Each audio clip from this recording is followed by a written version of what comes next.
Hello everyone, I'm Santosh Panu and you are learning English with me. So let's get started, right?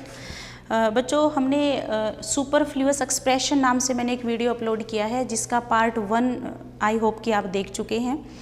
जैसा कि इसका नाम है superfluous expression, तो इसका मीनिंग ही क्या है कि आपकी बातचीत में सुपर फ्लो है, मीन्स आप मोर देन रिक्वायर्ड वर्ड्स बोल रहे हो, राइट? आपका एक वर्ड में काम चल रहा था लेकिन आप उसकी जगह पे ज़्यादा वर्ड्स यूज़ कर रहे हो, राइट? तो सबसे पहले उसी की आपने सबसे पहले फर्स्ट वीडियो देखी, ये पार्ट नंबर हमारा 2 है जिसमें मैं डिस्कस करूँगी कि इस वर्ड के साथ यूज़ नहीं करना। क्लियर है? तो सबसे पहली जो स्टेटमेंट हमें दिख रही है that is the reason why because. तो ये देखिए, द रीज़न वाई जब आप बोल रहे हो, आप किसी चीज़ का रीज़न बता रहे हो, तो फिर से आपको बिकॉज लगाने की क्या ज़रूरत है, राइट? कंजंक्शन के चैप्टर में मैं डील करूंगी आपसे कि एज कब लगाते हैं, सिंस कब लगाते हैं, बिकॉज कब लगाते हैं, कुछ रीजंस होते हैं इनके। तो द रीज़न खुद इटसेल्फ अपने आप में ही वो क्या कर रहा है, आपको मीनिंग बता रहा है। आप चाहो तो इसके साथ दैट लगा सकते हो, the reason why that, but आप कम से कम बिकॉज, एज, सिंस ऐसे वर्ड का आप यूज़ नहीं कर सकते। अगर आप ऐसे वर्ड यूज़ करते हो तो ये एक्सप्रेशन आपका सुपरफ्लुअस हो जाएगा। क्लियर है? नेक्स्ट वर्ड हमें दिख रहा है फ्ली अवे। फ्ली का मतलब होता है ऑलरेडी दूर भाग जाना, तो अवे वर्ड यहाँ पर क्या बना रहा है, इसको सुपरफ्लुअस बना रहा है। जैसे मैं बोलूँ द थीफ फ्लीड, तो इसका मीनिंग ही क्या होगा कि जो चोर था वो दूर भाग गया। भाग रहा है तो भाग कोई नज़दीक कैसे सकता है, दूरी भागेगा, तो दैट इज़ फ्ली अवे। तो फ्ली वर्ड के साथ कभी भी हम अवे का यूज़ नहीं करेंगे।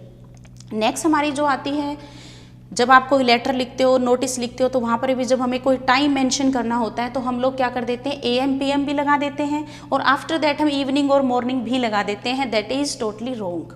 तो आप क्या करेंगे, आप एंटी मेरिडियम टाइम लिख रहे हो या पोस्ट मेरिडियम टाइम लिख रहे हो, तो इवनिंग और मॉर्निंग तो इसमें अपने आप ही अंडरस्टूड हैं, तो आप इनके साथ कभी भी इवनिंग और मॉर्निंग वर्ड्स का यूज़ नहीं करेंगे, याद रखेंगे। नेक्स्ट वर्ड हमारा आ रहा है टेल और टोल्ड। इसके साथ हम कभी भी टू का यूज़ नहीं करते। तो गाइस देखिए, मैंने मेरे YouTube चैनल पे सेशन नंबर 8 डाला हुआ है जिसमें मैंने ये बताया गया है प्रैक्टिकली आपको कि why we use preposition in English grammar, right? तो उसमें सबसे पहला कॉन्सेप्ट है कि अगर कोई सेंटेंस SVO कॉम्बिनेशन में होता है, subject verb and object combination में होगा, तो कभी भी प्रेपोजिशन नहीं लगती। क्लियर है? टेल जो वर्ब हमारी होती है वो हमारी ऑलरेडी कैसी है, ट्रांजिटिव एक्शन है। अगर आप बता रहे हो तो ऑब्वियसली किसी पर्सन को ही बताओगे, तो आपकी जो एक्शन का जो प्रभाव है वो किसके ऊपर जाएगा, सामने वाले के ऊपर। तो वहाँ पर आपने जब कह दिया कि उसने मुझे बताया, he told me, to me कभी नहीं करेंगे, राइट? जैसे कुछ टीचर रटवा देते थे ना कि सेड टू को कंप्लीट टोल्ड बना देना। से टू को लेता है क्योंकि वो ट्रांजिटिव एक्शन नहीं है, वो इनट्रांजिटिव एक्शन है, लेकिन टेल तो हमारी ट्रांजिटिव एक्शन है, राइट? तो कभी भी हम टू का यूज़ नहीं करेंगे। क्लियर है? उसके बाद नेक्स्ट लिख रहा है ऑन द कॉन्ट्रेरी, और उसके बाद लगा रहा है बट। जैसे हम कंजंक्शन के चैप्टर में पढ़ते हैं कि बट कहाँ लगाते हैं, यट कहाँ लगाते हैं, तो वहाँ पर हमने एक चीज़ पढ़ी हुई है कि कंट्रास्ट क्रिएट करने के लिए हम इनको लगाते हैं। कंट्रास्ट का मतलब ये है कि यहाँ पर आपने जो जानकारी दी है उसका ऑपोजिट रिएक्शन आपने यहाँ पे दिखाया, तो आप क्या लिखोगे, बट।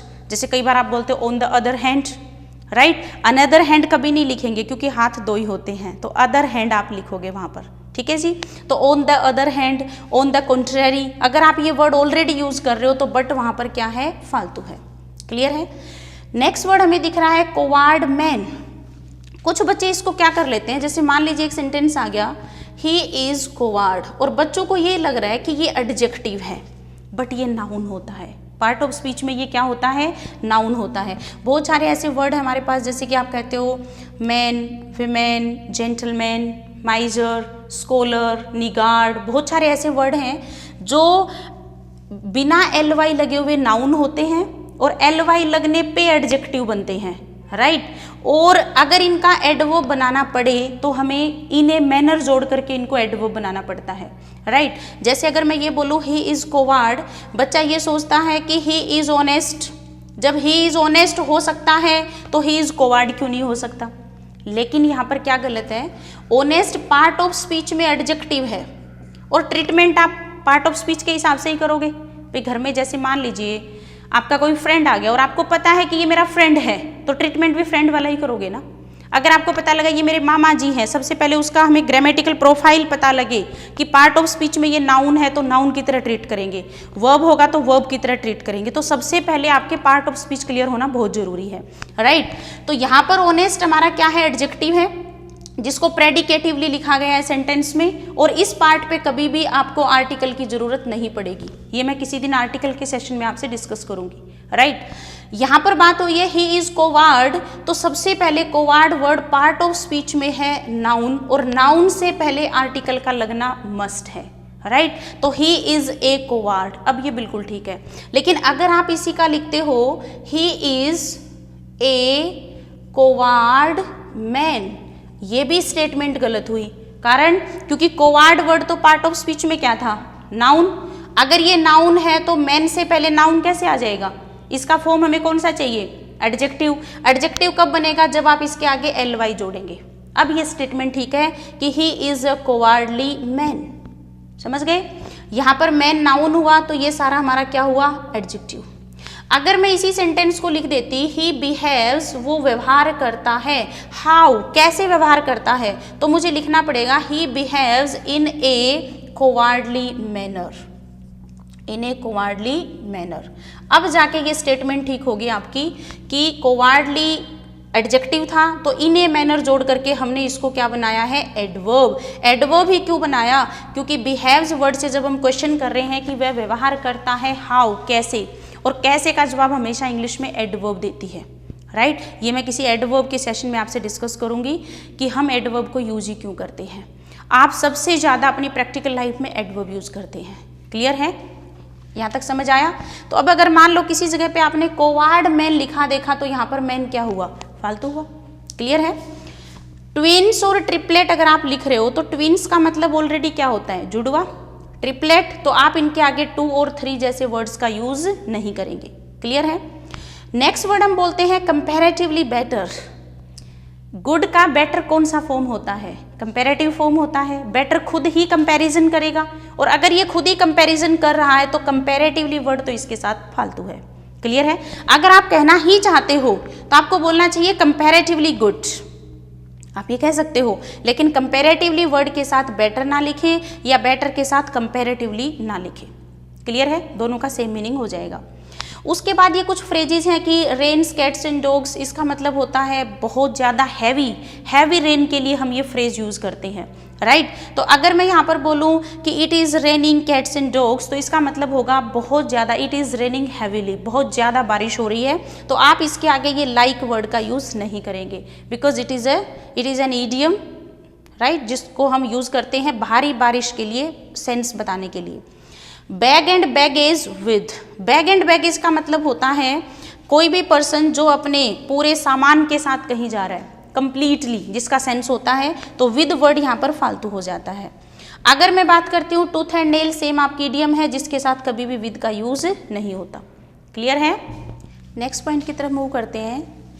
मे और माइट दोनों ही वर्ड पॉसिबिलिटी के लिए यूज होते हैं, संभावना बताने के लिए यूज करते हैं। तो आप इसके साथ कभी भी पॉसिबली, लाइकली, प्रोबेबली ऐसे वर्ड्स का यूज ना करें, क्योंकि ये इसको क्या बनाएंगे, सुपरफ्लुअस बनाएंगे। कैन और कुड दोनों ही कैपेसिटी की बात करते हैं, तो आप कभी भी इसके साथ एबल टू का यूज नहीं करेंगे, राइट। जैसे आप कई बार लिखा देखते हो, I can able to pass this test. तो अब ये देखिए कि कैन खुद कैपेसिटी बता रहे हैं, तो एबल टू यहाँ पर क्या है, फालतू है। या तो आप ये बोलो I am able to pass this test, या फिर बोलिए I can pass this test, यानी कि एबल टू को हटा देंगे, क्लियर है। ठीक वैसे ही एक वर्ड यूज हुआ है डिस्पाइट ऑफ, हम एक क्या नाम है, फिक्स प्रेपोजिशन में ये आता है इन स्पाइट ऑफ, और इसका मतलब होता है के बावजूद, राइट। जैसे मैं बोलूँ कि in spite of my repeated warnings he fails to mend his ways, इसका मतलब होगा खूब सारी मेरी रिपीटेड वार्निंग के बावजूद भी वो सुधरा नहीं, क्लियर है। तो ऐसे सेंस में जब हम बात करते हैं तो ये देखिए कि डिस्पाइट के बावजूद, ऑफ वर्ड यहाँ पर फालतू है। अगर आपको ऑफ लिखना ही है तो इन स्पाइट ऑफ करिए, यानी कि despite is equal to in spite of. Paper में एरर आ जाती है डिस्पाइट ऑफ, तो ये गलत होगा, क्लियर है। सिबलिंग के साथ ब्रदर और सिस्टर वर्ड इसको सुपरफ्लुअस बनाते हैं, क्योंकि सिबलिंग वो होते हैं जो सेम मदर से हैं। क्लियर है? तो जो सगे भाई बहन के लिए जो वर्ड हम यूज़ करते हैं, ठीक है, जैसे मैं बोलूँ वी आर 3 सिबलिंग्स, बोल सकती हूँ ना। तो ऐसे सिचुएशन में जब हम बात करेंगे तो ब्रदर और सिस्टर वर्ड यहाँ पर फालतू हो जाते हैं। अवेट 4, अगर मैं यहाँ पर बात करूँ, एक वर्ब हम यूज़ करते हैं, जैसे मैं बोलूँ he is waiting for me, वो मेरे लिए इंतज़ार कर रहा है, राइट। तो वेट ने फॉर को लिया।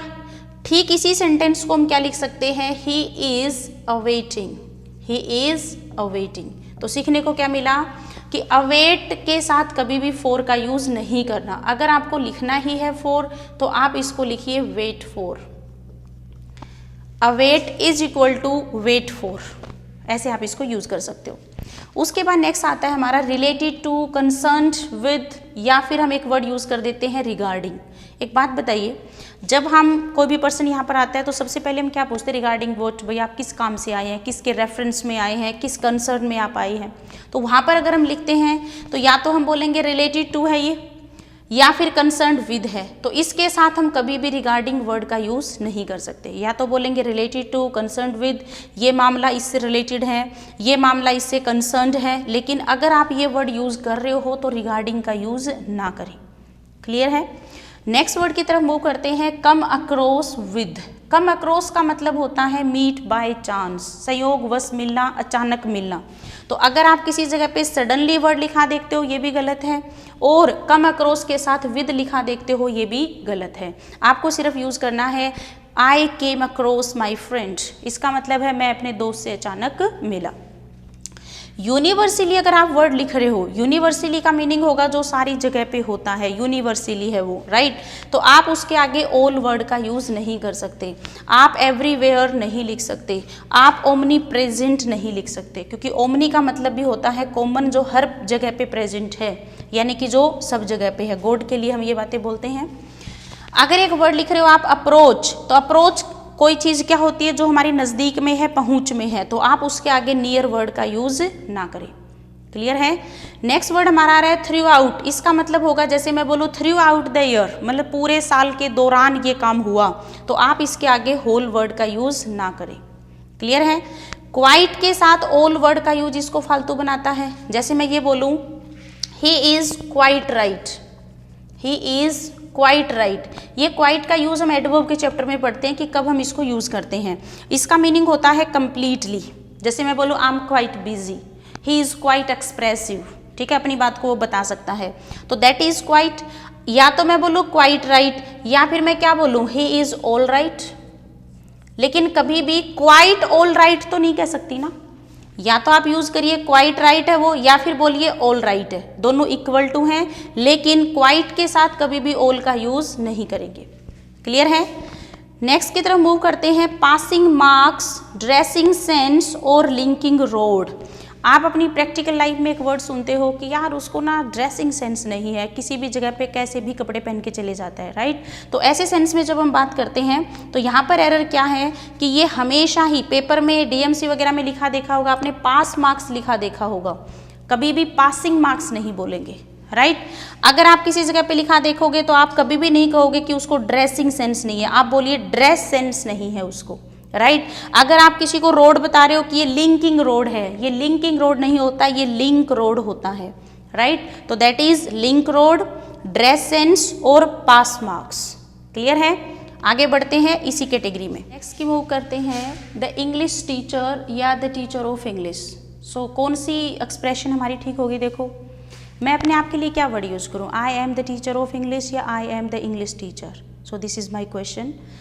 एक्सप्रेशन दोनों ही ठीक है अपनी जगह पे, बट दोनों के मीनिंग में डिफरेंस है। और क्या डिफरेंस है देखिए, अगर मैं अपने आप के लिए वर्ड यूज़ करूँ तो इंग्लिश हमारा एक सब्जेक्ट है, इंग्लिश एक लैंग्वेज है, और कभी भी सब्जेक्ट और लैंग्वेज के आगे द आर्टिकल का यूज़ नहीं होता, राइट। तो अगर मैं ये बोलूँ टीचर एक प्रोफेशन का नेम है, प्रोफेशन के नेम से पहले द आर्टिकल लगते हैं, तो द टीचर ऑफ इंग्लिश, मैं इंग्लिश सब्जेक्ट की टीचर हूँ, ये एक्सप्रेशन मेरे लिए बिल्कुल ठीक है, राइट लेकिन अगर मैं अपने लिए कई बार बोल दूं कि आई एम द इंग्लिश टीचर, तो इसका मीनिंग होगा कि इंग्लिश यहाँ पर ना तो सब्जेक्ट रहा ना लैंग्वेज रहा। इससे पहले द लगने का मतलब ये है कि मैं नेशनलिटी की बात कर रही हूँ, राष्ट्रीयता की बात कर रही हूँ, राइट। इंग्लिश टीचर वो हैं जो इंग्लैंड से हैं, राइट तो अगर मुझे अपने लिए यूज़ करना है कि आई am the teacher of English, तो बिल्कुल सही एक्सप्रेशन है। लेकिन अगर मैं ये बोलूँ मैनेजर्स को एक अंग्रेज टीचर रखना चाहिए स्पोकन इंग्लिश के लिए, तो उस सिचुएशन में मैं क्या बोलूँगी, the manager ought to appoint the English teacher, right. अपनी जगह पे दोनों ठीक हैं, लेकिन इंडियन लोगों के लिए हम जो वर्ड यूज़ करेंगे that will be the teacher of English, right. Next हमारा आ रहा है डिवाइड इंटू 4 क्वार्टर्स। जब आपने ये बोल दिया कि डिवाइड इंटू 4, 4 भागों में तोड़ो, कितनी भी बड़ी चीज़ क्यों ना हो, हाफ तो 2 ही होते हैं, और जो चौथा हिस्सा होगा वो अपने आप में क्या होगा, क्वार्टर ही तो होगा। तो आप कभी भी नहीं बोल सकते कि डिवाइड इंटू 4 क्वार्टर्स, यहाँ पर क्वार्टर शब्द फालतू है। क्लियर है? आपको सिर्फ ये बोलना है, मान लीजिए आपके पास कोई एप्पल है या कोई चीज़ है, तो आप इसको बोल सकते हो कि डिवाइड इंटू 4, ठीक है जी। Return, recall, review, repeat, reimburse, ये बहुत ज़्यादा मिस्टेक हम करते हैं। आप ध्यान दे रहे हैं इन सब में री लगा हुआ है, और री का मतलब होता है अगेन या बैक। क्लियर है? तो आप कभी भी इनके साथ बैक और अगेन वर्ड्स का यूज़ नहीं कर सकते। कई बार टीचर भी कह देता है रिपीट अगेन, बोल देते हैं ना, तो वो गलत है, क्योंकि रिपीट का ऑलरेडी मतलब क्या है, दोबारा से बताना, रिकॉल दोबारा से याद करना, रिव्यू करना, रिटर्न करना। जैसे मैं बोलूँ I will return back at 7, तो इसका मीनिंग क्या होगा, रिटर्न। अगर आपको बैक रखना ही है तो आप टर्न बैक बोल दो, turn back is equal to return, ये आप कर सकते हो, राइट। ओवरराइड, ओवर, जब आपने ओवरराइड ही बोल दिया तो ओवर वर्ड ये वाला फालतू है, राइट। ओवरटर्न अगर आप बोल रहे हो तो फालतू का ये वर्ड क्या हो जाएगा, ओवर। आप सिंपली बोलिए ओवरटर्न हो गया, ओवरराइड, तो आप कभी भी दोबारा से इनको रिपीट नहीं करेंगे। नेक्स्ट वर्ड आ रहा है कंक्लूसिवली सस्पेक्टेड। सस्पेक्ट वर्ड का मीनिंग क्या होता है, एक हमारा कंफ्यूजिंग वर्ड है डाउट और सस्पेक्ट, राइट। सस्पेक्ट का मीनिंग होता है शक के आधार पे किसी को दोषी समझ लेना, राइट। कंक्लूजन क्या होता है, निचोड़। तो दोनों वर्ड तो कभी साथ आ ही नहीं सकते। जैसे कि अभी वो पीछे एक केस हुआ था, प्रद्युमन वाला केस हुआ था, तो सबसे पहले पुलिस ने उसकी गहराई में जाने के लिए सबसे पहले क्या किया था, ड्राइवर को सस्पेक्ट किया था। लेकिन जब फाइनली जो वर्डिक्ट आया था उसमें क्या था कि 11वीं क्लास के एक स्टूडेंट ने क्या किया था, मर्डर किया था, राइट। तो सबसे पहले पुलिस जो करती है वो शक के आधार पे किसी को दोषी समझती है, और वो होगा हमारा सस्पेक्टेड। तो कंक्लूसिवली वर्ड तो कभी इसके साथ आ ही नहीं सकता, राइट। तो सस्पेक्टेड बोलो, he was suspected for the unsold murder case, आप बोल सकते हो। अनसोल्ड मर्डर केस इसलिए क्योंकि केस अभी सोल्व नहीं हुआ है, देन ही वॉज सस्पेक्टेड। अगर आप एक वर्ड बोल रहे हो until, unless, forbid, hardly, rarely, scarcely, बहुत लंबी लिस्ट है इन वर्ड्स की। ये वर्ड्स ऑलरेडी नेचर से नेगेटिव हैं, इनका जो मीनिंग है वो क्या है, नेचर से नेगेटिव है। तो आप कभी भी इसके साथ नो और नोट का यूज़ नहीं करेंगे, ठीक है। हार्डली का मतलब है hardly, rarely, seldom, scarcely, forbid, deny, refuse, unless, until, सभी का एक ही मतलब है, ना ऑलरेडी है इसके अंदर, राइट। तो आप कभी भी यूज़ नहीं करोगे नो और नोट। नेक्स्ट जो आता है हमारा दैट इज सपोजिंग इफ।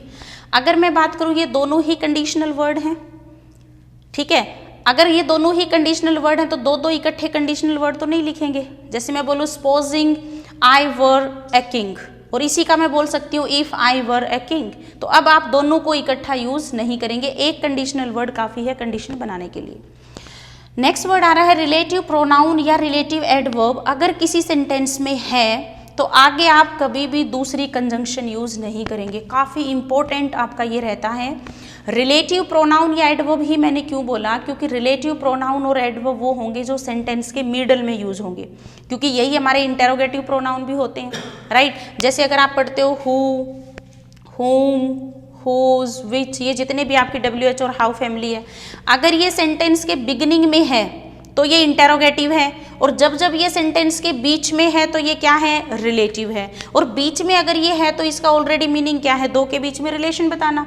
और अगर ये दो के बीच में रिलेशन बताएगा तो अदर कंजंक्शन का क्या काम है, जरूरत ही नहीं पड़ेगी। तो कभी भी इनके साथ अदर कंजंक्शन का यूज नहीं करेंगे। जैसे कि अगर मैं ये बोलूँ ही टोल्ड, ये मैं एक और बनाती हूँ, he asked me that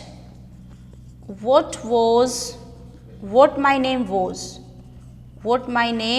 was। तो अब यहाँ पर क्या फालतू हो गया देखो, ही आस्क्ड मी दैट, आप तो ये दैट लगा रहे हो, जबकि WH फैमिली हमारी बीच में है। जब WH फैमिली बीच में है तो ये किसका काम कर रही है, अभी रिलेशन बताने का। इस स्टेटमेंट और इस स्टेटमेंट के बीच में क्या बता रही है, रिलेशन बता रही है, तो दैट यहाँ पर फालतू है। क्लियर है, कहीं अप्लाई कर लेना इसको। उसके बाद आ रहे हैं लेक्चररशिप, ये गलत है। आप हमेशा बोलते हो लेक्चरशिप, लेक्चररशिप नहीं होता, तो यहाँ पर हम बोलेंगे ER फालतू है, लेक्चरशिप एक वर्ड आप यूज कर सकते हो। नेक्स्ट आ रहा है equally as good as. Equally का मतलब होता है बराबर, और एज का मतलब क्या होता है, बराबर, जितना आपने सोचा उतना ही। तो आप कभी भी इन दोनों को इकट्ठा यूज नहीं करेंगे। जैसे मैं बोलूँ Ram is as good as I, और राम इज इक्वली गुड कह सकती हूँ, तो ये दोनों इकट्ठे यूज नहीं करेंगे, इक्वली और एज, राइट। नेक्स्ट हमारा आ रहा है फ्रीशिप। फ्रीशिप नाम का कोई वर्ड इंग्लिश में नहीं है। या तो आप बोलते हो फ्री स्टूडेंटशिप, फ्री मेंबरशिप, ये वर्ड आप यूज कर सकते हो। तो फ्रीशिप नाम का कोई वर्ड इंग्लिश में एग्जिस्ट नहीं करता। नेक्स्ट वर्ड हमें दिख रहा है प्राउडली, प्राउडी और फास्टली, ठीक है। एडवर्ब के चैप्टर में मैं बहुत सारे वर्ड ऐसे बताऊंगी, जैसे आप किसी को रास्ता बताते हो तो आप क्या बोलते हो, गो स्ट्रेट, कभी भी गो स्ट्रेटली तो नहीं बोलते, राइट। ठीक ऐसे ही डायरेक्टली नहीं बोलते। ठीक वैसे ही प्राउडी नाम का कोई वर्ड इंग्लिश में एग्जिस्ट नहीं करते। ये वर्ड है ही नहीं इंग्लिश में, जो हम बाय डिफॉल्ट यूज करते रहते हैं। और जब पता लगता है, आप खूब सारी माथापच्ची कर लेते हो सेंटेंस में कि एरर कहाँ थी, फाइनली आपको पता ही नहीं लगता कि एरर इस पार्ट में थी, राइट। तो मैं ये चाहती हूँ ये जो चैप्टर मैंने आपसे डिस्कस किया, मैक्सिमम बच्चे इसको अवॉइड करके जाते हैं कि सुपरफ्लुअस का क्या पढ़ना, लेकिन जब आप एग्जाम में क्वेश्चन करने बैठते हो तो आपको ये वर्ड मिल जाते हैं। क्लियर है, तो आप हमेशा ध्यान रखेंगे कि ये वर्ड इनके साथ कभी यूज़ नहीं होते। जैसे आप जीके पढ़ते हो, भारत की राजधानी ये है, तो देखते ही आपको क्लिक कर जाता है, 4 ऑप्शन आपने देखे, क्लिक कर गया। ठीक वैसे ही आप इन वर्ड्स को बिल्कुल ओरली आपको पता होनी चाहिए कि इन वर्ड्स के साथ ये आता है और इसके साथ ये यूज़ नहीं होता। तो ये थी मेरी कुछ सुपरफ्लुअस एक्सप्रेशंस। आई होप कि आप इनको जरूर से पढ़ेंगे, नोट करेंगे। मैं आपको मिलूंगी नेक्स्ट सेशन में। Till then you